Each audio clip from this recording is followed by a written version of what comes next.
mga lods, good morning.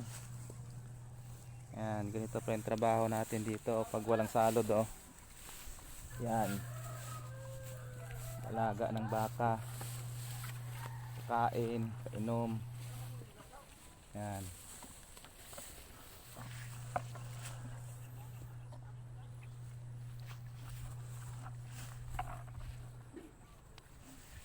Pag wala sa ilog, dito tayo sa taas. Yan mga lods.